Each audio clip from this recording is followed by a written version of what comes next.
Salut tout le monde, en compagnie de Fares pour vous parler un petit peu d'actualité jeux vidéo. Pour commencer, on rentre tout de suite dans le vif du sujet. Que penser de Squeezie en tant que doubleur officiel du film Ratchet & Clank? Moi, ce que j'en pense, foncièrement, c'est pas une mauvaise chose. Ça lui réussit, tant mieux pour lui, mais je pense qu'il y avait plus performant à prendre. Le personnage de Ratchet aurait pu être mieux exploité, déjà ne serait-ce que dans le film, mais par sa voix en fait, ça va pas attirer les fans de Ratchet & Clank. C'est vrai, là je suis d'accord. C'est plus les enfants qui sont fans de Squeezie qui se disent « Oh, il y a Squeezie sur l'affiche, faut qu'on aille le voir !» Donc du coup, ils vont pas s'intéresser à l'histoire, ils vont juste s'intéresser au doubleur. Et moi, c'est ce que je reprocherais en fait à l'image que véhicule Squeezie.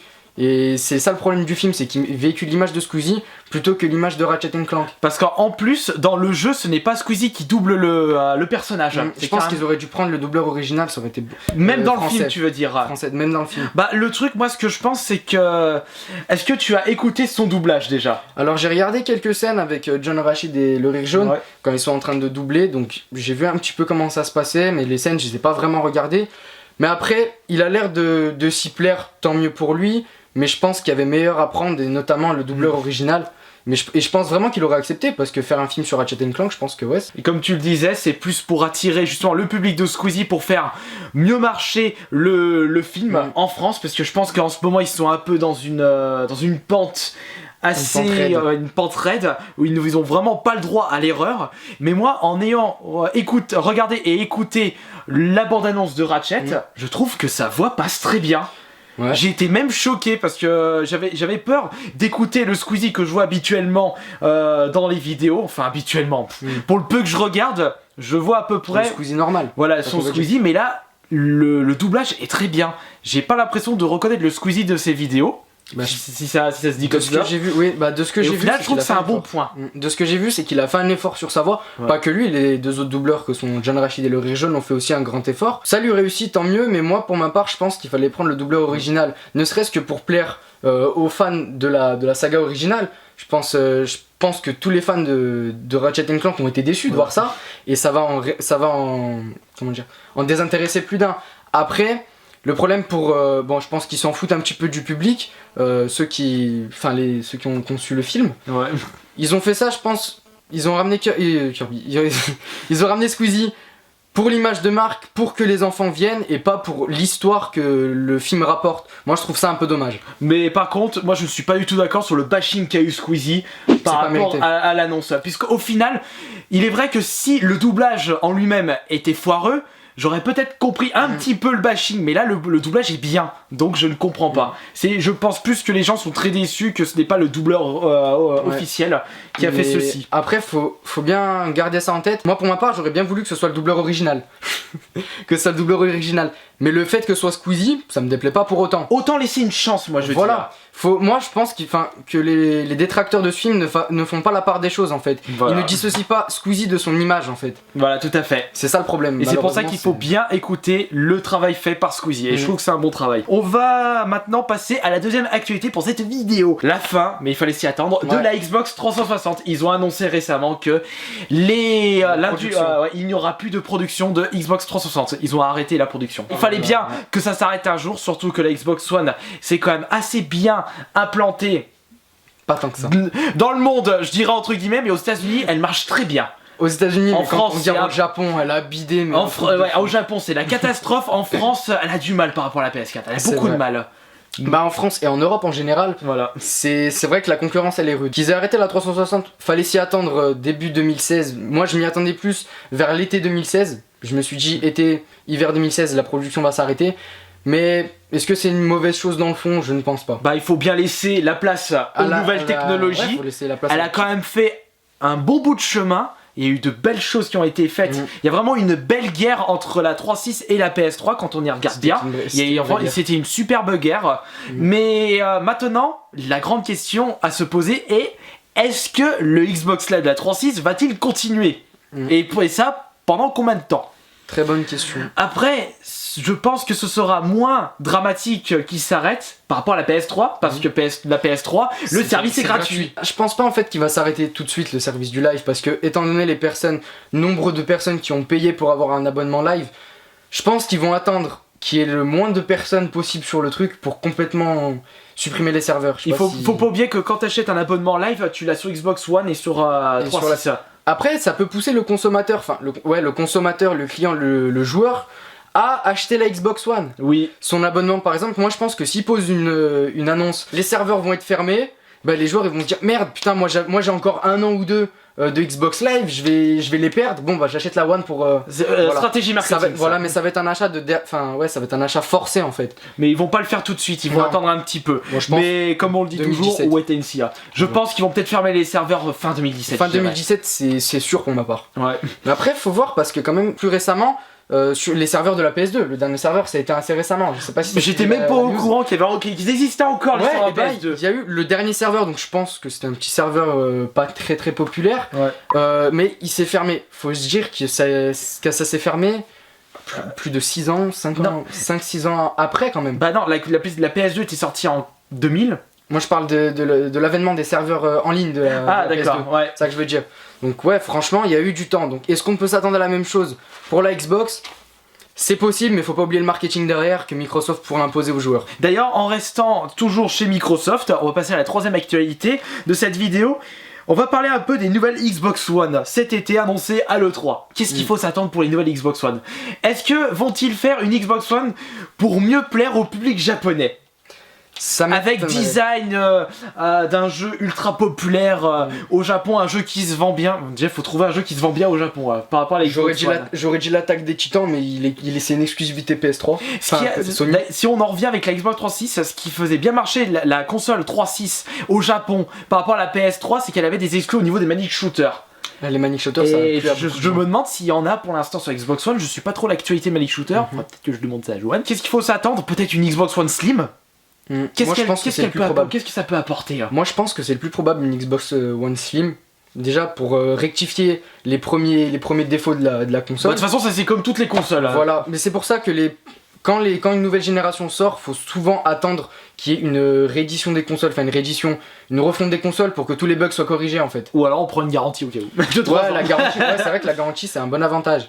Après, moi je m'attends plus à une Xbox One Slim qu'à une édition spéciale limitée pour le Japon. Et puis ça va être difficile de plaire aux Japonais parce que les Japonais sont très Sony. Voilà. Il y a qu'à voir depuis la sortie de la PS1, c'est du Sony à fond. Bon, après il y a Nintendo, donc c'est produits japonais. La concurrence au Japon c'est plus Sony Nintendo qu'en Europe où c'est Sony Microsoft ou et Nintendo aussi. Ouais, il y a du Nintendo mais c'est beaucoup moins, faut dire la vérité, c'est beaucoup moins implanté.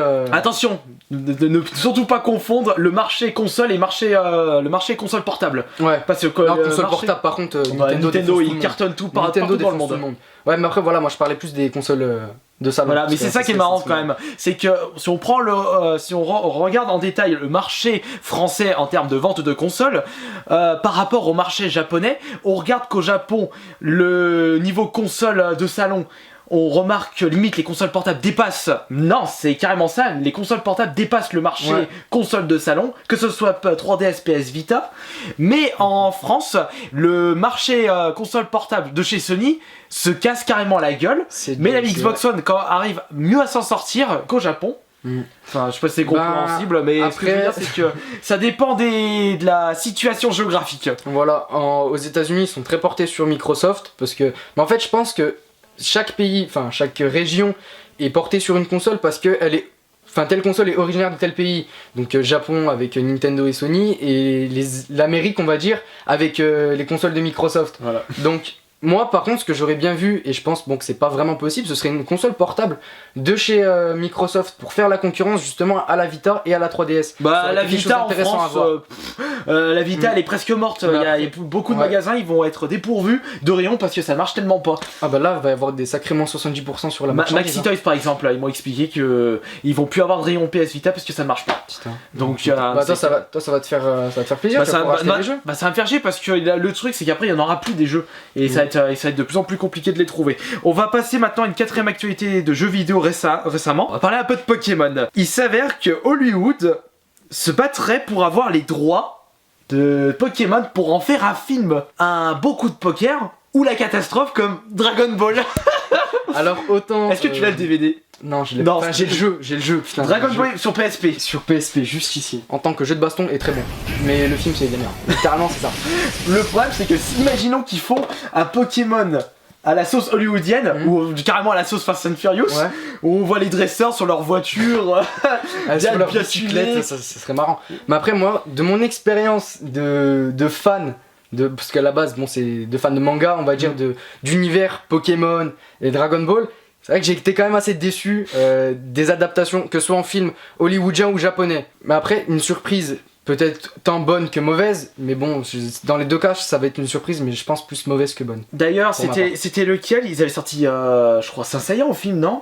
Senseiya Legend of Sanctuary, alors c'était un film d'animation celui-là. Ah, donc ce n'est pas un film hollywoodien. C'est pas un film hollywoodien, mais ouais, il était fait 100% japonais, mais il était pas foncièrement mauvais sur l'animation, parce que ça reprenait l'animation de Albator, le corsaire de l'espace, je sais pas si Voilà, d'accord, c'était celui que j'étais en train de chercher. Voilà, en termes graphiques, c'était super beau, mais en termes de l'histoire, bon, c'est le problème avec le film, c'est qu'on peut pas condenser 12 maisons du Zodiac en 1h30, c'est beaucoup trop compliqué, donc c'était problème de temps. Donc je pense que là, ils auront beaucoup. Et attention, là, je ne pense pas qu'on va partir sur un film d'animation. Là, on part vraiment sur un vrai film à la Dragon Ball. Enfin, voilà. J'espère que ce sera pas comme Dragon Ball. Pas la Dragon Ball, s'il vous plaît. Non, parce que s'ils font ça, là, ils se cassent encore la binette une nouvelle fois. Ouais. Non, c'est qui a fait ça d'ailleurs? C'était 20th Century Fox. Ouais, mais t'as vu ça, le truc? Ouais. Mais après, moi, c'est devenu la risée. C'est devenu après, le jeu, pour ma part, je l'ai acheté pour la collection Dragon Ball, parce que comme je veux me faire la full set. Mais c'est clair que c'est pas, je le porte pas dans mon cœur. Mais franchement, ça peut être bien s'ils en font une bonne chose. S'ils en font une bonne chose, ça peut être franchement un super film avec les Pokémon tout en 3D. Je sais pas, mais j'imagine un film à la Michael Bay avec des explosions et tout. Des explosions de partout. Ça va être encore mais après, ce serait sympa que Hollywood rajoute sa petite touche, mais pas sa touche Michael Bay, genre le Pokémon sort de la Pokéball, il explose en 1000 morceaux, il y a ces morceaux qui se composent. Non, c'est vrai que s'ils ramèneraient leur petite touche artistique, juste pour ramener un petit plus, pour bien caler la patte de Hollywood, et que ça embellit l'univers, pourquoi pas? Il n'y a pas de confirmation d'un film, parce que pour l'instant c'est en pourparlers. Voilà, c'est seulement en négociation. Je pense que s'ils mettent un gros chèque, Nintendo va certainement accepter. Et bien entendu, avec le contrat comme quoi, ils récupèrent en plus une part des recettes. Ça va être clair et net. Bah, je pense que Nintendo et Pokémon Company en fait. Je pense que Pokémon Company ne lâcheront pas les droits aussi facilement et essaieront de récupérer un petit chèque à la fin. Surtout que Pokémon Company sont très réputés en termes de droits d'auteur sur internet. C'est pour ça que j'ai arrêté de faire les gameplays de Nintendo. Et surtout pas de Pokémon, Pokémon également. Moi, ma première vidéo que j'ai faite sur ma chaîne, j'avais mis la musique de Zelda. Bon, c'est Nintendo. Ouais, mais. Ils m'ont dit tu la mets pas.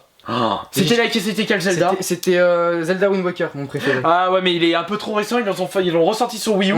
Si t'avais pris un ancien Zelda qui n'a pas été refait, Ocarina of Time, j'ai déjà utilisé Ocarina of Time. Les Majora's Mask et tout. Non, c'était même pas des remixes, c'était les. Merde, comment ils s'appellent ça? Extend, voilà.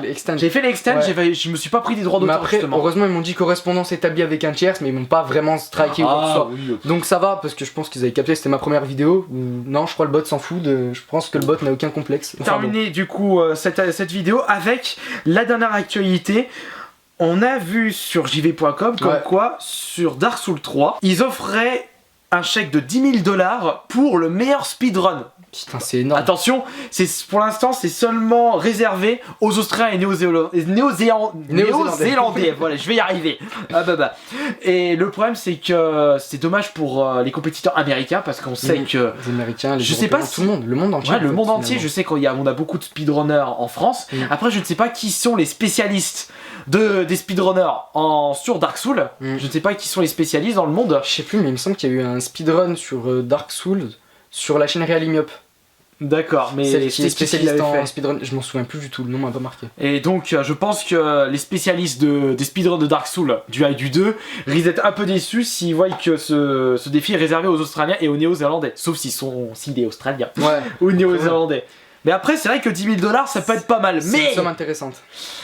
Faire un speedrun sur Dark Souls, il faut le faire. Non, mais faut y aller, faut avoir la détermination, faut avoir le courage, faut avoir le temps. Faut déjà avoir le courage de le terminer tout court. Alors en speedrun. Déjà, en normal, le finir, ça va être chaud. Donc, déjà, je pense que pour le finir en speedrun, faudra des mois et des mois de congé. Voilà. Ou alors, faudra simuler, je sais pas, une grippe du genou pour pouvoir se mettre à fond sur le jeu. Tu vois. Le sida du doigt, je sais pas, un truc comme ça. Ouais, des petits mythos comme ça, mais vraiment va falloir énormément de temps pour trouver le speedrunner qui...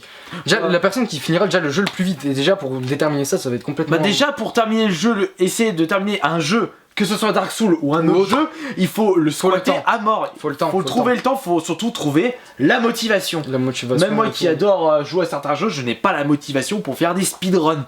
Je trouve cela, au bout d'un moment, ça me gonfle. J'aime bien découvrir plein de jeux différents et pas rester cloîtré sur le même jeu et surtout le refaire des dizaines et des dizaines et des dizaines et des dizaines de fois pour pouvoir avoir le meilleur temps. Bah dis-toi, moi il y a un moment, donc c'était quand je jouais à Mirror's Edge, j'avais essayé, tu vois, je me suis dit allez. Le speedrun il a l'air pas si compliqué que ça, c'est du parcours.